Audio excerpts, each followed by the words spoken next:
Welcome back to Downforce Debrief, where today we're going to be talking about the Japanese Grand Prix. We're going to give our race ratings. We're of course going to talk about McLaren's strategy, Red Bull as well, Yuki Tsunoda's first race. And as always, I am joined by GB, and he sounds incredible. He sounded good last week, but obviously we were concentrating on Brendan last week. But GB, this new mic is absolutely beautiful. Give us your race rating with that beautiful new mic. Well, unfortunately, it's not going to be a high rating. I mean, come on, who in their right mind is giving it a high rating? It was one of the worst races I've watched in a long time. I would still give it, I think it's quite generous. I'm sticking with a 5 out of 10. And I'll tell you why. Purely because we have to remember previous seasons when we strip it back and look at the gaps to the top three. At least it kept us guessing. At least we knew it was really hard to overtake, but hey, at least they were within 2 seconds of each other, second and a half, even closer at the end as well. So look, it kept us guessing. But otherwise, elsewhere on the grid, just nothing really happened, did it? I mean, yeah, did you give it a higher rating than that? Or what was yours? 10 out of 10 for me, easy. No, I admire your optimism, but the issue was you knew they couldn't overtake, right? We had obviously Piastri. We'll talk a bit more about McLaren later on, but we obviously had Piastri kind of questioned if he could be let past Lando, but realistically, he wasn't going to overtake. No one could get anywhere near. I think I heard you saying earlier that there was an eighth tenth of a second per lap needed to be able to overtake at Japan. So it was I do agree that the field was close, which was kind of nice. But when you know they can't overtake, it's why am I bother watching this? If I know once the pit stop phase is over, I know they're going to finish in this order, barring any catastrophic mistakes or reliability, which is what keeps you watching at the end of the day. But even those are so rare in F1 these days that I don't know. Yeah. I'm not the sort of person that needs constant crashes and overtakes, not at all. But there was no strategy either, and that was the problem. There was no real. It was an easy one stop. Everyone did more or less the same strategy. You had a couple people doing it slightly differently, which ultimately didn't really change anything. We had particularly Antonelli and Hamilton running along at the start, which just didn't do anything for them either. So. Yeah, what did you give it? A 5? Nah, it's worse than that. Come on. I mean, it's like a 3. Look, I as I said, it's generous. I know that, but I my mind goes back to when we had Verstappen in the dominant car in this era, of course, and we did have some races like this, but the difference was he was just gone. There was no challenge for the win in those races, and I say those races. Obviously, there were lots of different ones, but you get my point. At the front of the grid for the Suzuka Grand Prix, it was very much close gaps, at least. Which, yeah, I mean, you're right. We knew they weren't going to overtake, but at least you knew that if there was a slight mistake, if Lando messed up, Oscar messed up, whatever, then something might happen. You are right in that because they were so close, all it would have taken would be a lockup from Max or something. And then the lead would have been gone. Whereas when he was dominating 20 seconds in the lead, a lockup, he'd literally be fine. He'd go through the grass, go through the gravel, get back on track, still be leading. So you are right. And that is why we were quite engaged. Because I wasn't bored as such, although I did watch it afterwards on demand. And I did skip a little bit here and there. I've got to be completely honest, which I rarely do. But I was just there's just nothing happening here. Yeah, I don't know. I didn't love it. I'm calling it the Japanese Monaco Grand Prix because he really just couldn't overtake. But that's an interesting talking point because I know UGB are actually a fan of getting rid of Monaco. You think there's no point modern F1 racing around Monaco. You think it should be deleted. That was basically Monaco. You couldn't overtake. It was an easy one stop. The only difference was the walls were much further away, so the jeopardy was that much lower. So in my opinion, Monaco is better than that, which is possibly quite the statement. Do you agree with that? Or come on, what are we saying? No, I don't agree. That's it. You just don't like Monaco. The thing is, yes, of course, we're now kind of going on the topic of Monaco, but at least with Monaco, you know that there's a big element of risk, but the barriers are so close that some places you genuinely would be hard pushed to get two cars even going side by side if it was if they physically could get alongside.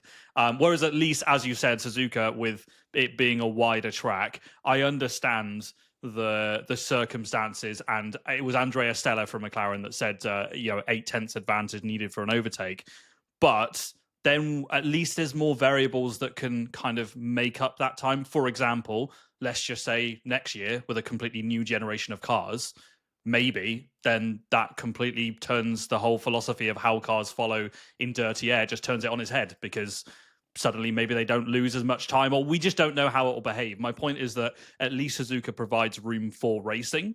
So I feel like it's different on that side. But I do also want to say as well that the big difference from Monaco is that it's quite easy-ish to make adjustments to the Japanese Grand Prix, the circuit, sorry. Like, for example, and I'm not saying they should do this, but just as a random suggestion, if they added DRS out of Spoon all the way into the final chicane, including through 130R, which we saw what happened with doing with his DRS even in turn one. But anyway, you get my point. Like, at least they can attempt to like adjust and tweak things like they did with Catalonia in a couple of years ago, I think. So yeah, it's a good question. No, I don't think we should get rid of Suzuka, but yes, I think we should be looking at adapting it potentially. I want to be clear. I'm not saying we should get rid of Suzuka, because I also don't think we should get rid of Monaco because you can't race. I think sometimes that's F1. At the end of the day, sometimes you need boring races to make the better races seem better. It's all about perception. Whereas if every single race was like absolute carnage, then they'd all just seem that become normal then. And then how do you actually get a genuinely interesting race? So I didn't mind it. And look, there were some good performances there. Max Verstappen, how the hell he got pole and race win with that car? And this is a bit of an overhyped talking point, because like everyone's almost implying that Red Bull is literally like a midfield car or whatever. Like it's not. Like, it's a decent car. And yes, the second seat, we'll get onto that in a second. The second seat is obviously, it makes it look even better. But actually, the car is decent. But I don't think anyone really thinks the Red Bull was on McLaren's pace this weekend. Verstappen's actually even said, I don't see the headlines, so I don't know if it's just clickbait. But apparently Verstappen even said that no one would have seen him if he was in a McLaren, which I feel like, although if he said that, that's a bit of a cocky thing to say. I kind of agree, because that Red Bull is just, it's not quite there with the McLarens, and they just weren't able to do anything about him. So, you had some amazing performances there. We had Piastri as well, calling all over the back of Lando and asking some serious questions of McLaren. There was some decent performances there. Leclerc as well, I felt like outdrove the car a little bit. Hamilton sort of underdrove the car a little bit. Hadjar performed amazingly. I'm sort of skimming through things we're going to be talking about a little bit later on here. But there were some genuinely good performances there. So it's not like you could go, what was the point in that? Everyone was rubbish, terrible. So you look at it and go, Verstappen, you know what? Fair play, he deserved that win, even if it wasn't easy, even if it was easy to defend. I want to jump in on Red Bull because we've literally just said that we need an 0.8 advantage to overtake a Suzuka, so allegedly. And you would say from watching that race that did look like it was clearly a big advantage that you needed. So, I mean, come on, McLaren don't have an 0.8 advantage on Red Bull. And Max, whether he said that or not, regardless, a lot of drivers agreed that qualifying decided the race, much like Monaco. So, in that sense, fine. We can, and Max deserves all of his plaudits. But as soon as that quali's locked in, and you need that kind of advantage, I would be much less looking at the drivers and more looking at the team, because McLaren had an absolute stinker on strategy. I was pulling what little hair I have left out of my head when I saw them just hit copy and paste on the second driver and just sit behind Max, knowing that you can't even get close. I was like, what are you doing? Crazy. I haven't done my usual level of research yet, because we're recording this on a Sunday, not Monday. So I'm afraid I can't provide my usual sweaty spreadsheet details. Excuses, mate. But excuses. What I will say is, the reason they picked Piastri where they did is because they just picked, was it Russell they just picked behind, or Leclerc? So, they were kind of forced. They only had a couple second advantage at that first pit stop. It was much bigger at the end of the race. So it made it seem like a much, you had that much pace, you should have done a different strategy. But actually, it was close. And we've just said, you can't overtake, it seems, this year as Suzuka. So why would they risk putting either of their drivers behind someone like Leclerc if they think they probably won't be able to overtake them later on? Is it worth going all in for a potential win with one of your cars, or banking P2 and P3? I suppose that's the question. On the face of it, of course, we would like to see them go all in for the win, make it exciting, make it interesting, try a different strategy. Of course we want that. And that was my initial reaction too, was what the hell was that strategy, McLaren? That was boring. You should have tried something different. But they would have had to overtake other cars, and that was really hard. I can't really blame them, honestly. I would like to see them do something a bit different, but I just can't blame them. I don't know. I did blame them, and look, you make a very good point. I mean, ultimately, we don't know how that would have gone if they'd have, just done completely different with the second driver. But I would have liked to have seen them try. I still, you're spot on. The fact that there's no the second Red Bull driver's not scoring points. Let's be honest. So the fact that it's just Max, obviously McLaren can bank those easy points and get the advantage in the constructors. Fine, I get it, but I would like to just see them be ambitious for both of their drivers that want to win the world title, both of them. So, it would have been nice to see how it plays out. Of course, then you've got the awkward situation of which one you're going to sacrifice, which surely would have been Oscar because Lando had the track position. I think what I disagree with and what I see what I've seen a lot of on socials is people getting annoyed that they didn't swap the McLaren drivers at the end, which I couldn't quite understand why. Like, it looked like Oscar Piastri was marginally quicker than Lando, bearing in mind they were kind of saving ERS and managing at different points, so it was also quite hard to tell. But then if we know that's the kind of pace advantage, I mean, come on, Oscar was not going to overtake Max. And then even if he does and he wins the race, Lando probably sees Oscar as a massive, or surely he does, as a massive championship contender. So why would he be okay with just letting through his teammate and letting him win the race? None of it, literally, no matter what way you look at that, swapping drivers, for me, it just does not make sense in any way. I don't know if you agree with that, but I somewhat disagree. Okay. Classic. Well, no, normally we agree. So this is good. We finally slightly disagree on something. So it is a difficult one because, yes, it did look like Oscar had a bit of advantage over Lando. Lando clearly wasn't going to be able to show a wheel to Max at any point. He just didn't really have the pace and just couldn't get close. Oscar was showing he can get close in dirty air. So Oscar, at the very least, would have been able to pressure Max more. And look, Oscar pressured Max. Oscar, you know who I mean.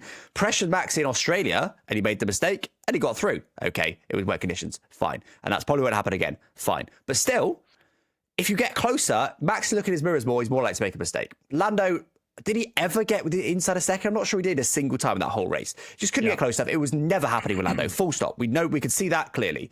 Oscar could get closer. So yes, you can see the advantage there. Go, okay, let's give Oscar a go. The thing for me, though, is, yes, Lando isn't going to let him through. Really what we're saying is those 400ths in qualifying have decided the race. From McLaren's point of view, should they not be going, well, yeah, okay, yes, well done, Lando. You were 400ths quicker in quali. You were, the flip of a coin quicker. Well done. Anyway, we want to try and win this race. So can you get out of the way, please, and let Oscar have a go? I can understand that logic from McLaren. That being said, when that topic was brought up, I was like, there's no way in hell Lando's going to let that happen for the exact reasons you gave. Even if Piastri said, I'm going, if I fail, I'll let him back through. So on the face, you go, okay. But like you said, if he succeeds, then Lando loses 10 points to probably his biggest title rival, not gains 3. So it was never going to happen. From McLaren's point of view, I think they should have tried it. But maybe they looked at it and went, Lando's never going to do that. And realistically, can we ask him to do that? Bit of a dodgy one. I do think that would have given a better chance to win the race. So from a team's point of view, why the hell would you not give yourself a better chance to win the race? But yeah, it just wasn't going to happen, sadly.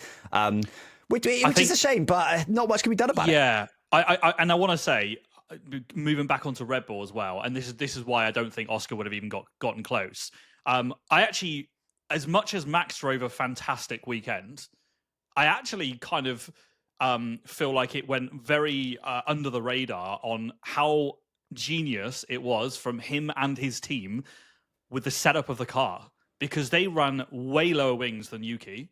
And I'm pretty confident in saying they're way lower wings than most other cars on the grid, definitely the McLarens. So I watched Lando closing into Max at the start of the race, or near the start of the race, and he pulled around about 3.5 tenths with slipstream and DRS on the main straight, and with Max having nothing, because his straight line speed was so strong. And you would see it when Max came out of Spoon and then the whole run down to the final chicane, Lando was barely gaining anything, but maybe half a tenth at best, which you got to remember there's a toe at a slipstream. So you would expect on similar setups for them to close in a decent chunk. So I actually think he completely nailed the setup. And obviously then Max has to make sure that, through the corners, he's not losing time.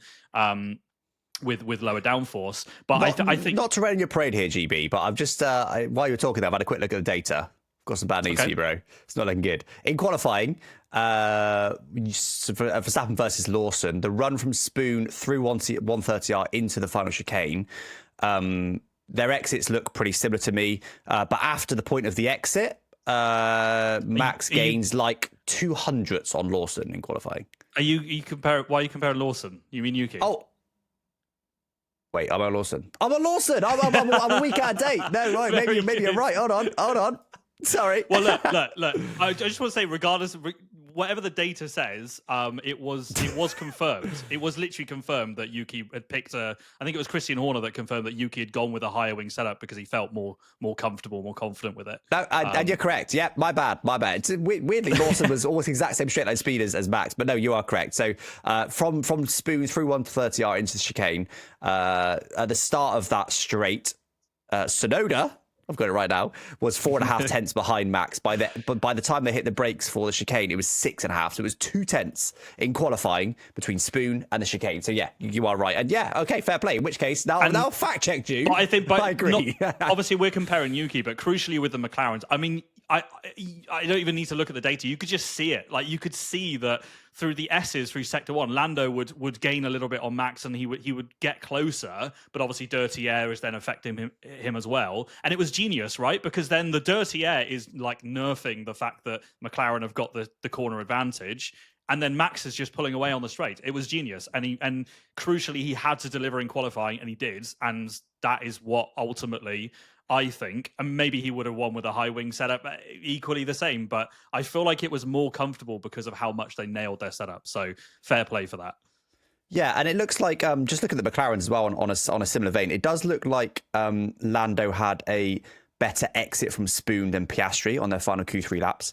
So there was about half a tenth gained on that same section, Spoon to the chicane through 130R between the McLarens, that is. So potentially Lando had lower wings than Oscar, maybe. Does that kind of make sense? But it could just be the exit, because it does look like the exits were a bit different. It does look like, though, by the way, that Oscar absolutely yeeted it through the chicane. That's unreal. He was 2.5 tenths down on Lando coming into that chicane, and he ends up obviously just, what, was it 400s? Yeah, Q3, final lap. No. So, Q3. Wait, Q3? Q3 final laps, yeah, when obviously Oscar ended up only 400s behind him at the end, but before the chicane, he was 2.5 tenths down. So he gained 2 tenths on Lando in that one chicane alone. That's unreal. I didn't even notice that before. You know what? I'm glad you said that, because I watched one of those really cool like ghost comparison laps that they put out these days. And it was Max versus Lando. And I'm pretty sure Lando was ahead going into the final chicane, and Max came out in front. So I don't know whether like, I feel like Lando went too cautious on the brakes, because I think that's where Max darted ahead. I don't know though. I don't know where he lost it on that. Glad data here looks like you're correct, yeah, because it wouldn't necessarily seem to be mainly on the brakes that Oscar came on him. So actually, you could argue Lando's even lost that win from literally the final chicane of Q3. So because it was like 100th right between Lando and Max. 12 thousandths, I believe. Ridiculous. Mad. Absolutely ridiculous. Yeah. Absolutely ridiculous. So yeah, I mean, on McLaren's, I feel like that's pretty much covered, to be honest. I mean, obviously a bit of a strategic bottle there, swapping the drivers and stuff. I guess as we're on the topic, we may as well bring up the pit exit between Lando and Max. That was probably the spiciest moment we had of the race, but bit of a nothing. Lando's always going to try it and say, oh, he squeezed me off, but he was never there.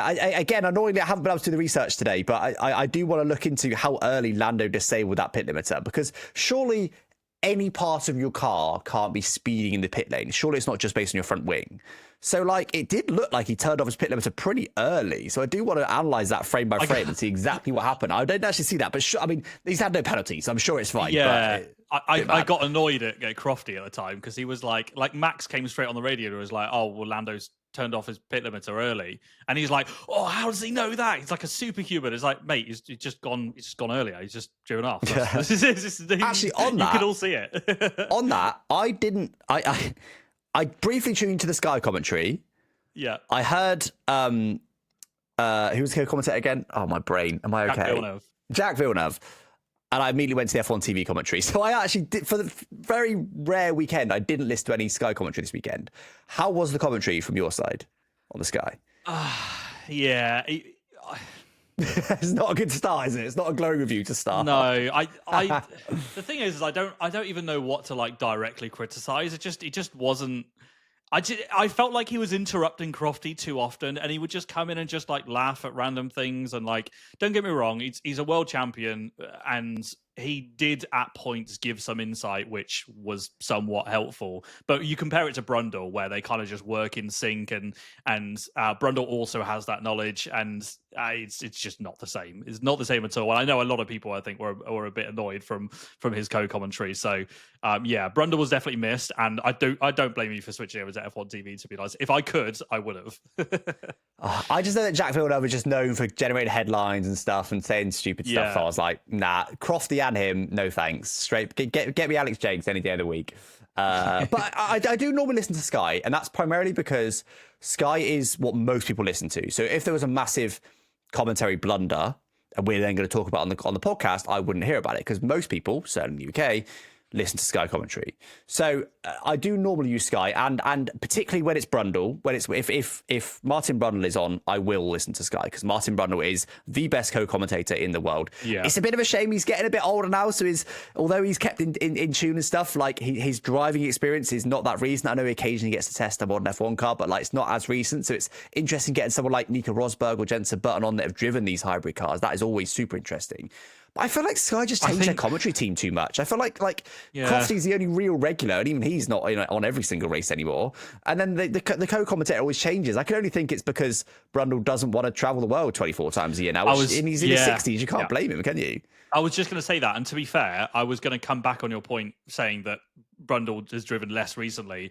What I love about Brundle is like at preseason testing, he's standing trackside watching them fly around corners and stuff. He gets fully immersed and fully involved. So he actually, despite his age and the toll that all the traveling must take on him, surely he still fully immerses himself to the point where he must still know a lot about the current generation. I never feel like Brundle's commentating, so we're missing a bit of detail on, X, Y, Z. But you're right. When the likes of Rosberg commentate, it's nice to have that kind of additional insight as well from a more recent driver. Fine, but yeah, I think back to Jack Villeneuve. It just wasn't like serious commentary. You had Crofty there that he cracks jokes every now and again, but he does a good job largely commentating directly on the race. And Jack Villeneuve just didn't really commentate at any point. He just randomly like they do it for practice sometimes, right? They'll get random guests on, and it works perfectly for practice to get that sort of insight. But when it's the race, you just have to get some more permanent people in personally. But what I will say as well, I don't know if you've ever tried F1 TV commentary. Alex Jakes is obviously amazing. He, to me, is every bit as good as Crofty.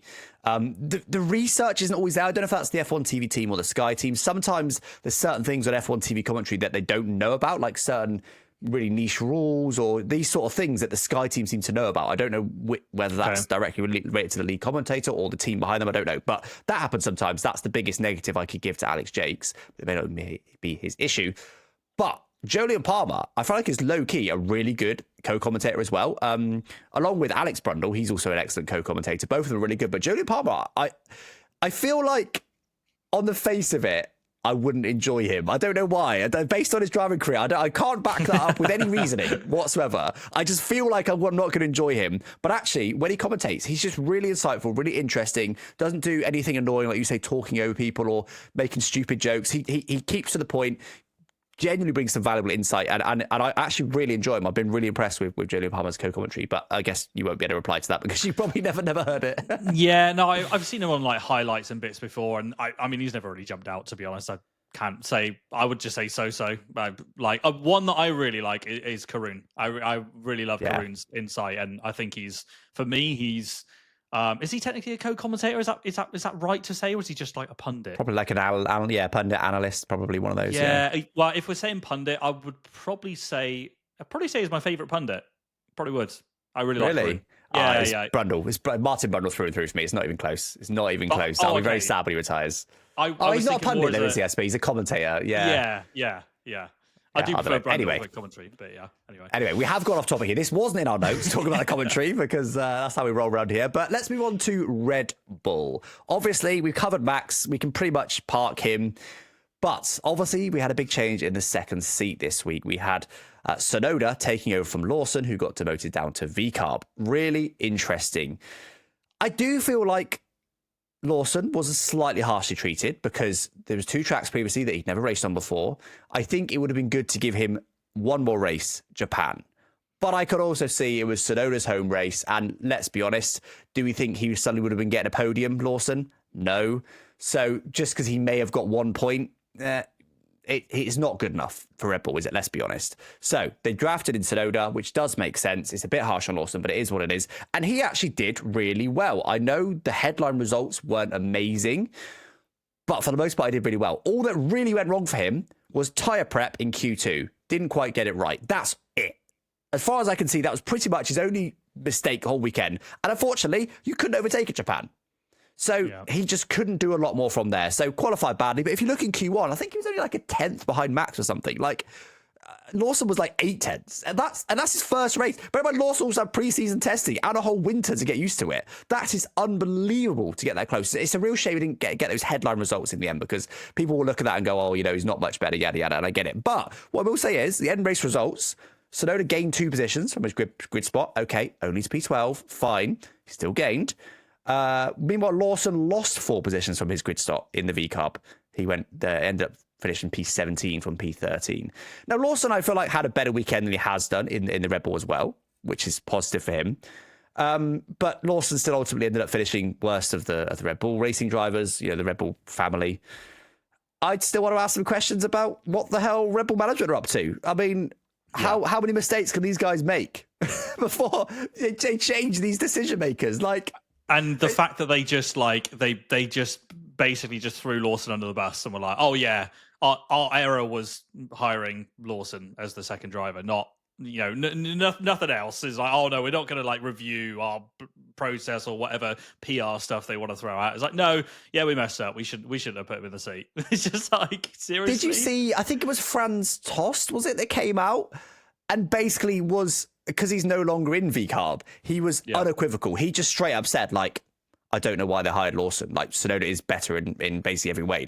He just is the better driver, which is really? You don't hear them being that brutal. But I don't know. From the results last season, they were close-ish. It was, but it never really made sense to anyone why they hired Lawson over Tsunoda. Not really. There have been some things flying around over the last week about how Adrian Newey supposedly didn't like Tsunoda because he crashed at Silverstone, which gave Max floor damage because of the front wing that was laying on the track. So he didn't like him very much, and that's why he didn't get the team. His wife came out and said he was on gardening leave when they made his decision. What are you on about? Yeah. It's not his fault. So I don't know. The whole thing is just weird, isn't it? But I do feel I feel like Tsunoda is the best of the bunch they've got right now to be in the car. I think it's too early for Hadjar, although he's doing incredibly well. We'll talk about the rookies a bit more in a minute. Lawson, to me, maybe give him some more time, maybe be all right. I think they should have hired someone like Sainz, honestly. But if they've decided they only want to take homegrown talent, Tsunoda is the right person to be in the car, and I'm hopeful that he can do well in the future. He seemed quite confident in the car, I have to say, despite the headline performance not being the best. What did you think about Tsunoda's general performance? Well, firstly, I thought the decision to get rid of Lawson was nonsensical. I was very annoyed when that all happened. But as much as I hate to admit it, you have to look at Yuki's performance and also just track record in general and say, well, that should have happened earlier. So it's tough because it's you don't want to see Lawson treated like that. 2 races is a joke. I mean, look, Hamilton's going to need much more than 2 races to get comfortable in that Ferrari, clearly. So it's not just a Liam Lawson problem. To just axe your driver straight away after 2 races is brutal. So it's more that I'm annoyed at that terrible management more than I am at kind of seeing Lawson dropped, if that makes sense. So I think now, we've come to the right conclusion. I think Yuki should be in that seat, and I agree with you. He did well, aside from that small mistake with tire prep. So Yuki looked a lot more comfortable than Liam Lawson did, and also as well, it's kind of it's worth mentioning Isaac Hadjar because I think it was P8 or P9 he finished in the points versus his teammate Liam Lawson, which P8. So Lawson finished P17. So I get that he's had to readapt to the car and whatever, but still, if you were looking at results based, then yeah, you have to say that Red Bull have now made the right decision. It's going to be really interesting to see what happens when we get to even Bahrain. Certainly tracks where just overtaking is easier, because we know that Yuki likes to get his elbows out. He's quite a feisty driver. So in a fast car, because it's not a midfield car, the Red Bull is a rapid car, by the way. It's close to McLaren, clearly on one lap pace. I think it's over the race where McLaren has an advantage. So I can't wait to see Yuki in an environment where he can hopefully overtake easier and see what he can do. Maybe now we're going to see double red point scorers, and maybe now the constructors is going to come alive a bit more. So yeah, we'll see whether that turns out to be the right decision, but I'm feeling pretty positive about it.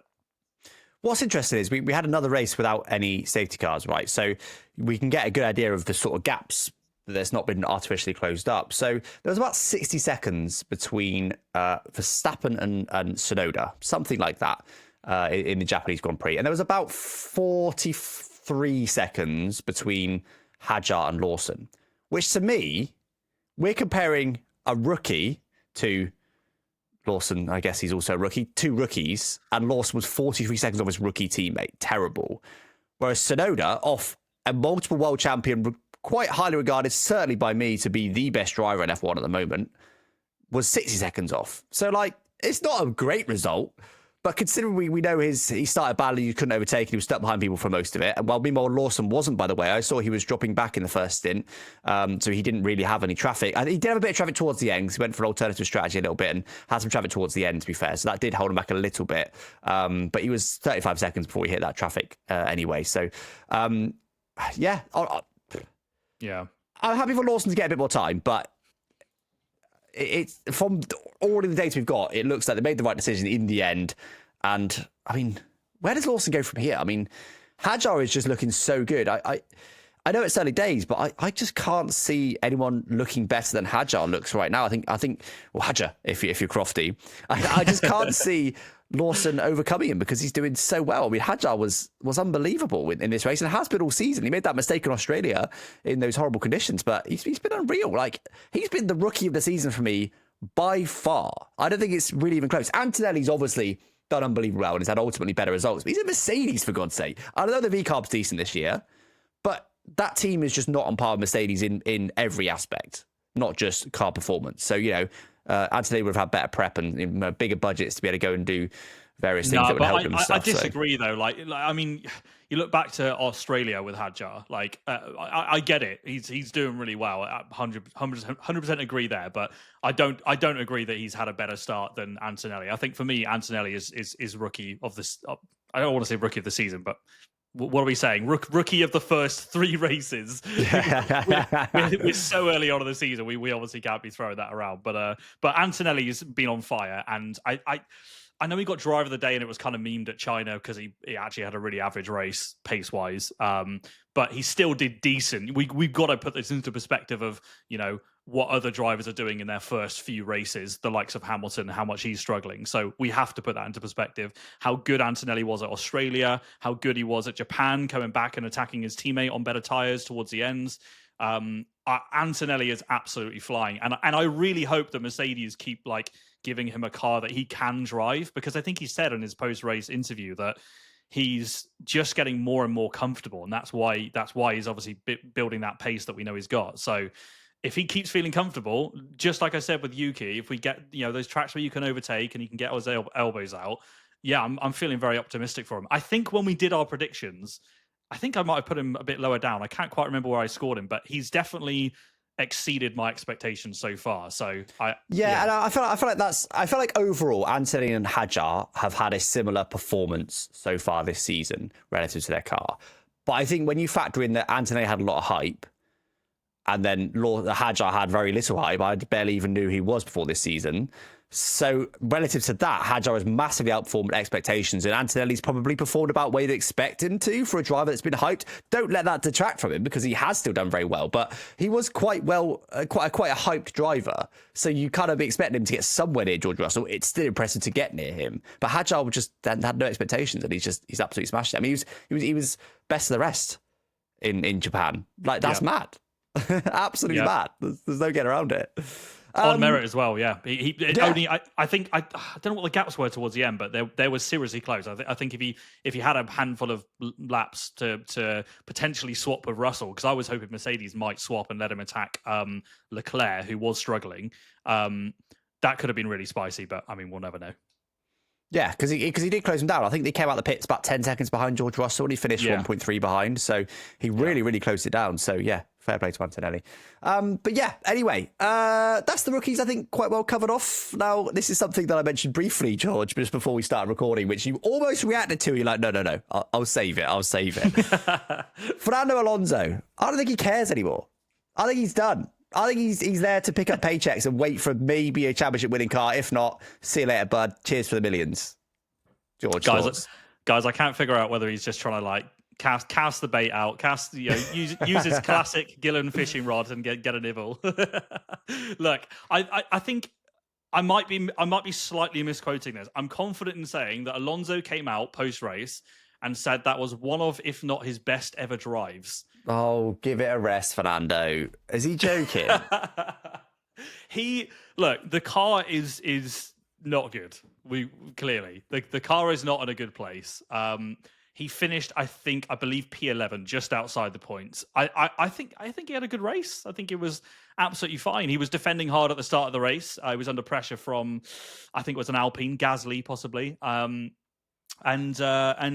Yeah, he unless I'm mistaking anything at all, he didn't put a foot wrong. And obviously, Stroll has been on much better form for the previous two races. Alonso has struggled. I think he DNF'd both of them, right? I believe.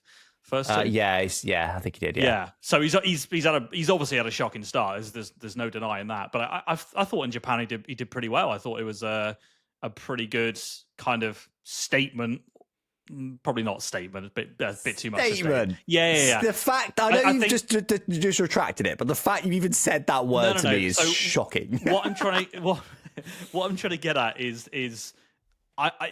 people were doubting him. He definitely was getting a bit of stick for those first two races, and deservedly so. If you DNF 2 races in a row, you're obviously going to get a bit of attention. And right? it's not like, if he was fighting for a podium or even just some decent points, then yeah, but he wasn't. He's been mid all season. 3 races all season. He's been mid for 3 races plus a sprint. But how was he mid in Japan when no one else could overtake it? He put a track because no one could overtake anybody. All right. Yeah, but follow-up question: thoughts on Lance Stroll? Stroll had an absolute shocker. No, general vibe. Oh, what? Not talking about Japan, just in general. Just general vibe, Lance Stroll. So from the first 2 races, no one can say that he hasn't done well for the first 2. No one can deny that, surely. All right, okay. You side by Aston Martin. Lance Stroll, in general, pretty bad driver. Fine, I'll say it. Fernando Alonso, he DNF'd the first 2 full feature Grand Prix. In the sprint, he got beaten by Lance Stroll. And yes, he did beat Lance Stroll in Japan. But I just think, do you know what? Fernando Alonso's number one priority has always been the stock of Fernando Alonso. All he cares about is going, guys, that was the best race I've ever done. I've absolutely, well done, Fernando. GG's. Awesome race, Fernando. Yeah, pat myself on the back. Yeah, nice. Yeah, awesome. What race? P11, guys, that was the maximum today. Or, remember a few years ago? GP2 engine, guys. Yeah. We've got the best chassis on the grid. We're incredible, but it's just all the engine. Throw Honda under the bus. All Fernando Alonso cares about is Fernando Alonso. This sounds like I'm hating on him. I have got a lot of respect for him. But right now, I just think he doesn't care. I just think his performances are mid. He hasn't got the car, so he just doesn't care. He's showing up for the races. He's collecting the paychecks. He's hoping Adrian Newey's going to build him a championship-winning car next season. Right now, I just don't think he cares. Fernando Alonso has gone to IndyCar. He's got such unbelievable pedigree in not just Formula One. If he didn't care, why would he race? I mean, he's a double world champion. What's his exact age? Like 43 or something? He's crazy old, basically. No offense to any 43. Yeah, he's 43. You've nailed it. So if he doesn't care, then why would he be here? Why? Like, what would he have to gain, in your opinion? A paycheck. He doesn't need B, that. Come on. Don't shut up about how incredible you are to keep your stock high. C, wait for Newey to come in and build your championship winning car next season. That's it. That's all he cares about. He doesn't care about rocking up and get a P11. And I can't fault him for that. If you're a two-time champion, you didn't sign for Aston Martin to apparently have the race of your life and finish in P11. Like, I do get that, but it's just, I don't know. Do you remember, like, was it last season before, when he was like, I think it started last season, he was getting like podiums and stuff, and like genuinely you're like, that is why they've signed Fernando Alonso, because that car is not great. Fernando is wringing its neck. He's getting the best result out of it. Like, fair play, he's doing well. I'm not saying he has to get podiums to say he's doing well, but he should be miles clear of Lance Stroll, which, okay, he was in Japan, but he hasn't been most of this season. He should be miles clear. He should be doing what Verstappen would do in that car. That's the point of him. That's why they pay him. I hate to know how much they pay him. Because if put Verstappen in that Aston Martin, he is scoring points in Japan. No doubt. So Fernando saying that was a race of my life. Okay, that means you're worse than Max Verstappen. Fine. That's not a surprise. I think most people would think, race is different from quality. I don't disagree about Max, but purely because Max probably would have qualified higher, which then would have just solidified because Fernando's washed. He's washed. No, but he's not about the race. He doesn't care. He still had a good race. He still had to defend. And he still had to. He's there to get the results that car shouldn't be getting in its current state. And obviously, Aston shouldn't be where they are. They should have a better car. I do want to ask you about Stroll though. Car. Like from the driver we know Alonso is, from the season he had last season. Okay, he's outperformed Alonso because Alonso's literally DNF'd. Fine, right? But if he's getting points and he's clearly driving well at the first two races, how, what are your thoughts on Stroll then? Because I will be the first to admit that he had a shocker of a season last year and he's clearly not got a good track record, but the facts are that he's the first two races, he surprised a lot of people. He did really well. I think he's better than he gets credit for. I don't think he's as awful as most people say he is, but he is still one of the worst drivers in F1. It's just a high standard. Yeah, that's all I've really got to say on it, to be honest. That's pretty much my summary on Lance Stroll. But he's had some really good races. He has had some really good results. He's a half decent driver. He's a lot better than me. I'm sure there'll be people sometimes in the comments saying, "Oh yeah, I'd like to see you in that car then. See where you'd come." He's better than me, fine. But like he's not. Let's be honest. He's in F1 purely because his dad owns a team. He would not be there if it wasn't. And I know F1's a money sport. I know paid drivers exist. All these things. But at the moment, Lawrence Stroll is holding that team back by having Lance Stroll in the car. That's been clear for a number of seasons. If they sign someone like Hadjar, possibly a cheap person they could have signed, or go after Carlos Sainz, or I don't know, Perez, all of these people would be better than Lance Stroll. He's choosing to keep his son in the team, even though he knows he's getting poor results because it's his son. So he's actively choosing against performance just because he happens to be related to this person. So that's obviously not good. He's not there on performance. So it's hard to feel sorry for him.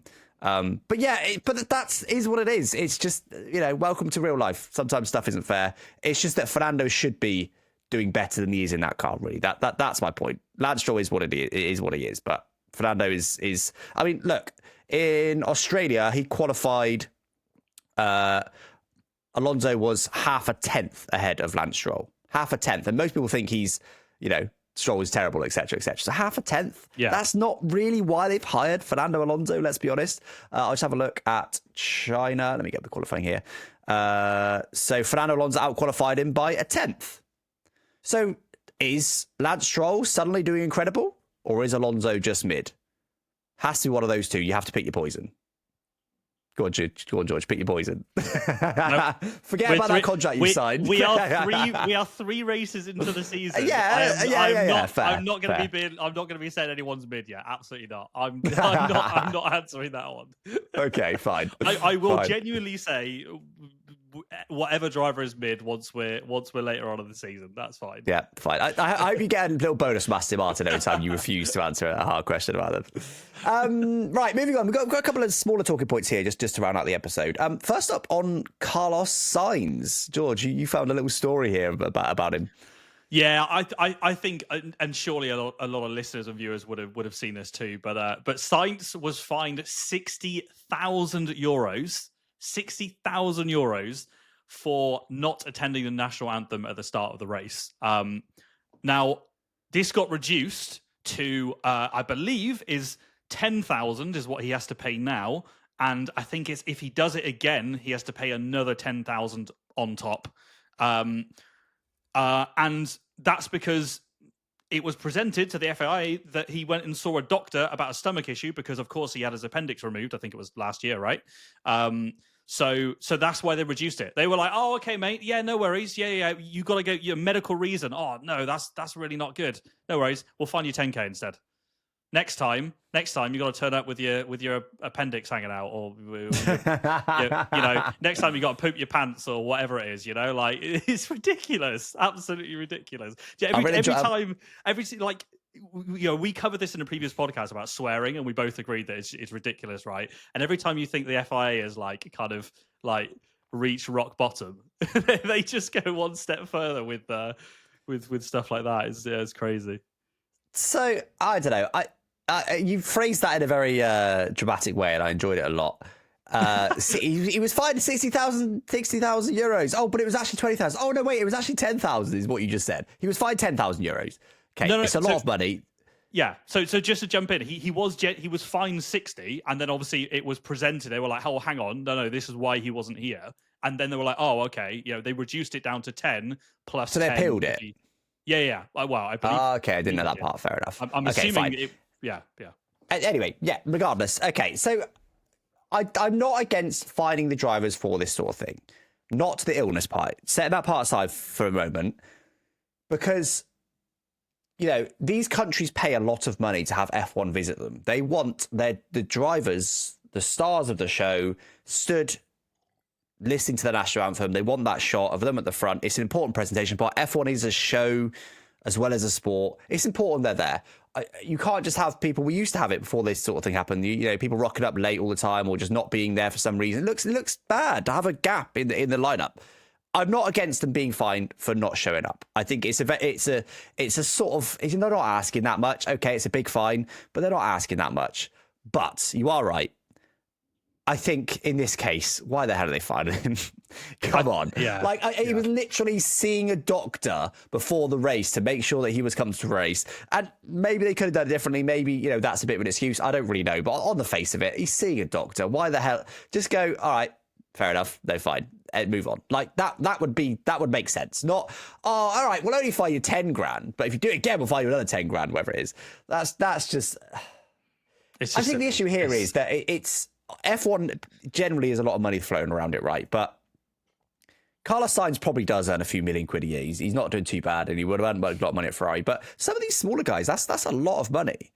Like Isaac Hadjar, I would be surprised if he's on more than 300 grand a year. Imagine you get fined 10 grand for a medical issue. Of course, you're going to prioritise your own thing. And if they didn't appeal it, 60 grand of your 300 grand. Can you imagine? Surely he's on more than 300k. Surely. I don't know.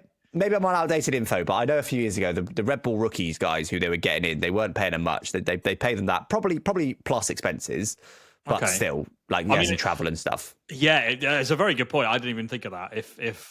If that is the kind of driver salary that exists on the grids, I know that's no small amount of money, but you're right. 60k fine for not being there for one national anthem of a 23 race calendar, when that's like a fifth of your earnings potentially. Like that is madness. And the issue is, I guess, that it's the imbalance, right? Because like to Max Verstappen, who earned, I don't even know what he earned. What is it, like 30 million euros a year? Like he literally, that is like me and you being fined 10 quid. Like he won't notice it. So that's the problem. But it's also, you can't go, oh, let's see a contract. Oh, in which case then we'll give you this fine. It is quite hard, and I get it. Actually, I've just found an article. According to this article on planetf1.com, Max Verstappen, $75 million a year. That is outrageous. I'm going to put that in weekly terms. I feel like people always say football salaries are high, but the top F1 salaries are ridiculous. Yeah. 75 million divided by 52. 1.4 million a week. That's up there with the top footballers, right? I mean, George, you know football. That's what. Oh, actually, maybe with the exception of Ronaldo. Cristiano Ronaldo is probably on something silly in Saudi. But if we ignore that anomaly, which I want to ignore it because we're talking normal salaries, a normal like elite world class footballer salary is like 300k plus a week. Yeah, so Pounds. It's a lot more than that. That's ridiculous. Yeah. Yeah. 1.4 million a week is a joke. But at the bottom of this article, who knows where they get the information wrong. They say between $500,000 and $1 million a year for both Jack Doohan and Isaac Hadjar. So I was probably talking euros when I said 300 grand. So yeah, it's probably the lower end of their estimate would be about €300,000. But who knows? I know they don't pay them that well, because at the end of the day, if you're a guy hoping to get into F1, and Red Bull say, do you want to be in F1 next year? You just say yes. You don't ask, oh yeah, but for how much? You just say yes, please. You know what I mean? Yeah, all right. I'm still getting $300,000 a year. I mean, I'd love to be earning $300,000 a year. I'm sure you would as well, George. Especially if they're, obviously paying for travel expenses separate from that. It's crazy though, isn't it? Like, do you want to be in Red Bull, and then you look over your shoulder, and there's your other dude on 75 mil. yeah, true. Yeah, I mean, actually, I'm going to go back to his article. I want to see what it's got Sonoda on, because that'll be interesting by comparison. But he's not even listed. I know he's listed. Hold on. Sonoda's surely got to be on a good salary with his year. This says $3 million. That sounds about right to me. Yeah. Although it also shows Liam Lawson $3 million a year, but that must be a Red Bull deal rather than a V-Carb deal. But and to be fair, anyway. I mean, we're also not discussing like other revenue streams, right? They're gonna have stuff coming in from sponsors and wherever else. So yeah. I've got it on good authority from sources that major F1 drivers, not cryptic at all, by the way. Huh? Not cryptic at all. Well, just my secret sources. I'm not going to throw anybody under the bus. I'm not going to risk throwing anybody under the bus. Okay. I think a decent, well-known F1 driver, and I'm not even talking about Max Verstappen level, I think they charge about £1 million per day. So if you want to hire, I don't know, Charles Leclerc or Lando Norris or Oscar Piastri probably these days as well, like a really well-known F1 driver, you're looking at $1 million for 1 day's worth of work. That's the sort of level they charge. That's obviously why no driver. Hajar's not getting $1 million a day for showing up for something, but maybe you still get $100,000 for showing up for something. Come on, how do you know it? You secretly best mates with Hamilton, and you've like dropped him a little WhatsApp, like, oh, what's your day rate, mate? I reckon Hamilton's is more than that. I gotta say, Hamilton's big money. Fair. But anyway, right, let's move on. We keep getting sidetracked today, but I'm enjoying it.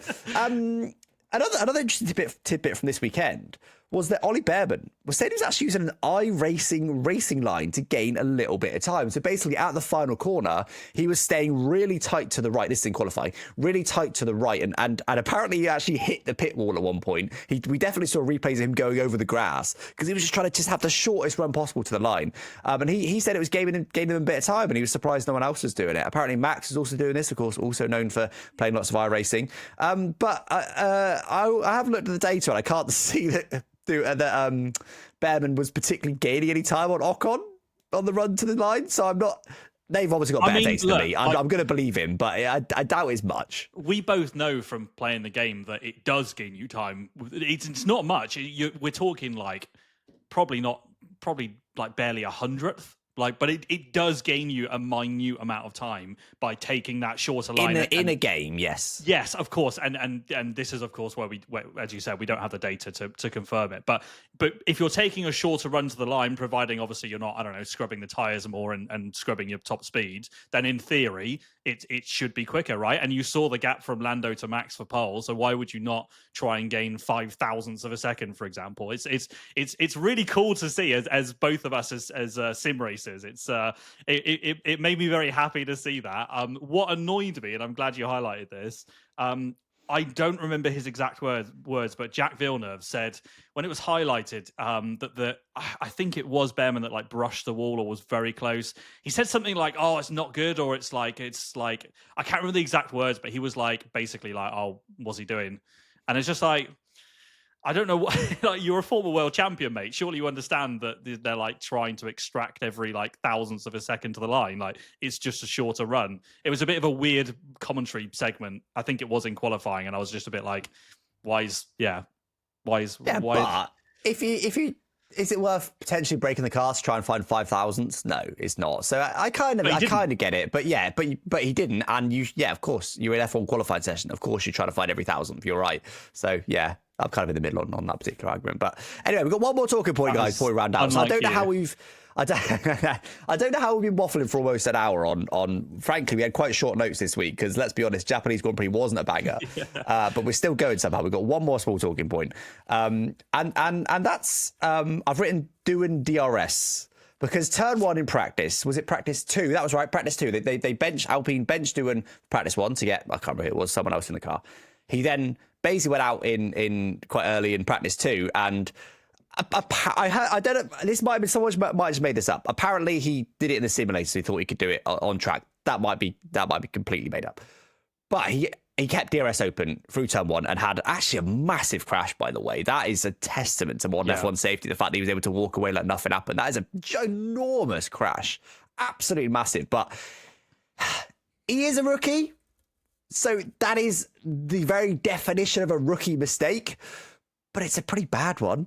It's a pretty bad one to even practice 2 is one of his first laps almost. Like, come on, maybe in quali, even then it's risky. Come on, that is a bad rookie mistake. I think you were. I can't remember your exact words, but I remember you were quite pleased with Jack doing at China, and I've been very on the fence with him so far. I haven't thought that he's actually been particularly great at all so far this season. And as soon as I saw that at Japan, I was a bit like, yeah, he's struggling for sure. I don't know what it is, but you're right. Like, you're an F1 driver. You know the fundamentals with DRS. We play the game, which I know it's a game, but it is still the same thing where we're on control of DRS and battery, and you don't even think. When do you ever think when you're driving? Oh, I need to activate DRS now or something. It's second nature. You just do it. You're used to it. So and it's like shifting gears. You don't think I need to shift now, and now you barely think about it. Yeah. So it's almost like maybe he's just overthinking processes or something. It's really hard to find an answer for why he did it. It was absolutely bizarre, and I really wanted to see the data for the crash in terms of how many G's he hit the barrier with, because it really reminded me of Max at Silverstone in 2021 with that massive impact on the barriers. It was. I heard scary. Commentary say 50G. Oh my god! Vague memory. Wow. Yeah. That's insane. So obviously great to see him, fine and walk out of that. And again, it's one of those moments where you're like, fair play, modern F1. Like, it's incredible that you could smack a barrier at 50G doing silly speeds and just walk out of it. This is nuts. Yeah. Did you see the video? Someone in the stands, maybe just sort of on the exit of, I guess, what is sort of turn 2, the exit of that corner section, though, essentially. And then they just had a smartphone film of it, and that really puts it into context, because F1 doesn't always do justice to the speeds they're doing. But that was just like, he just appears in shot, and it's just like puff of smoke straight through, bang in the barrier. Wow. Like, it's big crash. So yeah, absolute testament to F1 safety. Big stupid mistake from doing, but it was an unbelievably big crash. Did you see my video I did on this? I put out on various platforms. I make sure I don't watch your videos. Oh, okay, fair enough. You got me blocked. But a lot of people did. 750,000 views that video has had. Oh, wow. I just thought, oh yeah, I'll pop it together a cheeky little bit. In fact, it was Chat's idea, I'll be honest. It was Chat's idea. I said, oh, you should try testing opening DRS in turn 1. I was like, all right, I will. Threw it together. Took me 10 minutes to film it. Took me 10 minutes to edit it. Put it up. 750,000 views. This job's so weird. But basically, I tested exactly that. I went in iRacing. I actually did use the 2021 Mercedes because the newest F1 kind of got is 2022, which does have significantly less downforce, whereas 2021 still has a lot of that records, and it's Mercedes, not an Alpine. So I thought, if the 2021 Mercedes can't do it, then the 2024-5 Alpine probably can't do it. So yeah, I did it, and the crash was almost identical. It's fascinating. Wow. It was the same crash. I want to go watch that now. Oh, you're gonna unblock me for it? That's so kind of you. Thank you so much, mate.